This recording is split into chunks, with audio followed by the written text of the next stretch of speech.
നമ്മൾ ഈ മലയാളികളില്ലേ ഈ ദൈവത്തിനെ കാണാൻ വേണ്ടിട്ട് കഷ്ടപ്പെട്ട് ശബരിമലയിലും ഗുരുവായൂരൊക്കെ പോകും. എന്നിട്ടോ ആട് നിന്നിട്ട് കണ്ണടക്കും അല്ലെ. പക്ഷെ നമ്മൾ കണ്ണ് തുറന്നിട്ട് കാണുന്ന ഒരേ ഒരു ദൈവമേ ഉള്ളൂ ചില ആൾക്കാർക്ക്. അതിലിപ്പോ അങ്ങനത്തെ കാറ്റഗറിപ്പെട്ട ഒരാളാണ് നിങ്ങൾ. അത് നിങ്ങൾ മാത്രം, നിങ്ങൾ ഈ പുറകിലേക്ക് ഈ സോപ്പ് ഉപ്പായിട്ടുള്ള എല്ലാവരും.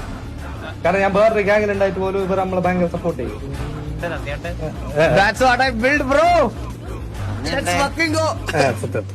ഈ കൂട്ടത്തിൽ ഏതെങ്കിലും ഒരുത്തൻ ഈ വെളിയിൽ നിൽക്കുന്നതോ അല്ലെങ്കിൽ മുതുക്കി നിൽക്കുന്നതോ, ഞാൻ ആ മുതുക്കിൽ നിന്ന് പറയാം. അവിടെ നിന്ന് ഞാൻ പറഞ്ഞ എന്നെ ഒന്ന് വന്ന് തൊട്ടാ ഇപ്പൊ ഈ സിറ്റിയിൽ എത്ര പേര് കയറുമെന്ന് ഞാൻ കാണിച്ചു തരാം കുട്ടിക്ക്. അതാണ് ഞാൻ ഉണ്ടാക്കി വെച്ചിരിക്കുന്നത്. എനിക്ക് ഇവരോടുള്ള ട്രസ്റ്റും അവർക്ക് എന്നോടുള്ള ട്രസ്റ്റും.